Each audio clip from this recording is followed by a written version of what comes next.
Hello, today I will be playing Jumpforce ranked with random teams.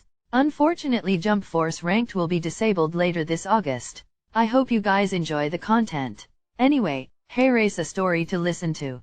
The day I hired a hitman. So I'm in some random Starbucks in the middle of downtown Las Vegas typing this out for reasons that are beyond me. I guess that if I die I want at least someone to know what happened to me. You're probably getting the impression that I am scared for my life, but you would be completely wrong. In fact, I'm having the most fun I've ever had. This is by far the best game I've ever played. Now enough of my babbling, let me indulge you on why I hired a hitman on myself. So it all started about 4 weeks ago. I'm sitting in my office bored as all hell, staring blankly into my computer, counting each individual white pixel on that goddamn screen. As I'm staring off into space, enjoying the peace and quiet of my own little world, I start thinking to myself, how did I end up this way? My life has boiled down to me sitting in this fucking cubicle for 8 hours a day, eating and sleeping. I sure as hell didn't grow up thinking, boy, I'd sure like to spend the rest of my life filing acquisitions for some soul-draining corporation. I mean, I make good money, sure, but I don't even feel human anymore. It's like I'm just going through the motions. I have no kids, no girlfriend, no family that actually want anything to do with me. I'm completely alone. I need some adventure in my life again, some excitement. Fuck, anything is better than what I'm doing right now. I was snapped out of thinking how pathetic my life was by my annoying ass boss asking me if I had finished with this week's paperwork. I hadn't yet, but I lied and told him I did. He told me in his "I'm superior to you" tone to have it on his desk tomorrow morning. Yeah, I'll get right on that, you self-centered prick. I finished up with the form I had been working on and turned off my computer. It was 5 p.m., signaling the end of another meaningless day. I got home and started thinking about what I could do to make life a bit more fun. I went through the usual ideas of a vacation, moving to a new city, maybe even a new car, yet they all fell short. I needed something really fucking crazy to go down. I wanted to drop a bomb on my former life and really get shit started. I started fucking around on the deep web, looking at all the illegal shit that they have to offer. And then I saw an ad that said, have a problem in your life? Hire one of our cleaners to take care of it at Thulhu's Resume. Now my interest was piqued. I checked out their website and it was a site to hire a hitman. Then a thought popped into my head, what if I hired a hitman on myself? It would be like a game of cat and mouse, and the punishment for getting caught would be, of course, death. I was curious to see what their guidelines were, and to see how far they would go to eliminate a target. So I emailed them saying I had a problem I wanted to get rid of. Within 3 hours I got a response back, informing me of all the details of the business and the range of prices it would cost me.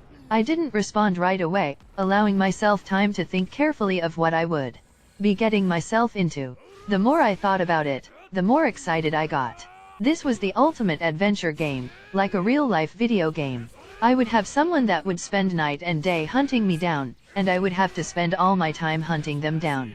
The first person to find the other wins, and the loser dies. It was perfect. So I went into work the next day, knowing that it would be my last day there. I did what every cubicle monkey dreams of doing. I told my boss that he can go fuck himself, told the smoking hot receptionist that I wanted to bend her over her desk and fuck her brains out, and destroyed every last form and file I had in that shithole prison just to make things harder for all the douchebags I worked with. Then I got to work on setting everything up. I went out and bought myself some new toys at the local gun store. Bought myself a new 9mm Glock, a PS-90 assault rifle, and my crown jewel, a Barrett 50 calories sniper rifle. I also stopped by this nifty little spy store in my city and picked up a few things. A few objects with discrete cameras in them that allowed me to watch them through my phone, bug detectors, and a voice changer. I then took $30,000 from my savings account and converted it into bitcoins. After all that was completed, I contacted the man who had first emailed me and gave him all of my info, and told him that this man would be very hard to catch as he travels a lot, and that he may be armed. I told him that I didn't want just one of their regular cleaners on this job, I wanted the best they had to offer. Shortly after sending the email, I received a message back informing that they would send one of the best, but it would cost a bit more. He also said that as soon as I sent the payment they would get started. The last line of the email he sent me made me realize shit was going to get serious very quickly. Just a quick warning for you. Once the payment is sent and confirmed, there is no going back. The job will be taken care of and there's nothing that can be done to stop it. Perfect. I sent the payment immediately, and got a confirmation email back that it was received and that someone would be sent out the next day to my location. Now the real fun can begin. So there's the start to the huge shit show I created for myself, and like I said, it's been loads of fun. I've been in this Starbucks for about 2 hours now and I need to get going as I can't stay in one location for too long. I'll update tomorrow with the rest of my story so far if people are interested. Wish me luck. That's the end of that story. Like, comment, and subscribe for more. Here goes another story. I cannot describe to you how I feel right now. What I'm experiencing is so detached from the normal. I'm almost convinced I've finally gone insane. Almost. My wife, Bea, died during childbirth. She was gorgeous, funny, intelligent, stubborn. A woman whose laugh was so loud, eating in restaurants was a challenge. A woman whose stare was so intense, it made my hands shake. I lost her as she gave birth to our daughter, Sam. Of course, I could have resented Sam for taking away what was once mine in a way nothing else can be, for taking what was so truly and utterly pure. But I didn't. I knew Bea wouldn't have wanted any resentment. She wouldn't have wanted our only child to have a life ruined by hate. But this isn't about grief. This isn't about the physical sucker punch of losing forever something you loved. This is about something far more sinister. My daughter was lively, always running and screaming, leaping up and down the climbing frame, causing havoc in her classes. So for her 6th birthday, a trip with friends to the movies had left her so pent up with energy, I could barely keep up with her as she dipped and dodged between people on the pavement. She'd occasionally turn back, through the sea of people and shout, "Daddy, come on," in a tone that was almost petulant. I couldn't help but love her. I tried to chase her, I really did. She was too busy looking at me when she dashed out into the road, and the bus didn't have time to stop. A sickening crunch, and the world fell silent. I cradled her broken form in my arms, too numb to weep, too hurt to move. All I could feel was the warm, crimson liquid gently seep into my clothes. In the state of shock I was in, I could just think about how I was going to wash my jeans.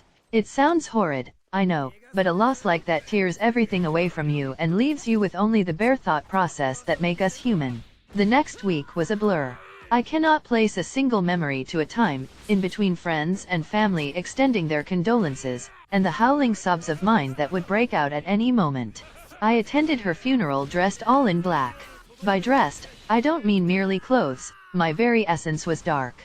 I couldn't feel or think, and the day continued as I went through the motions, like a dying man treading water. Everyone wanted to tell me about Sam, and how perfect she was, what an angel she was, as if I didn't know.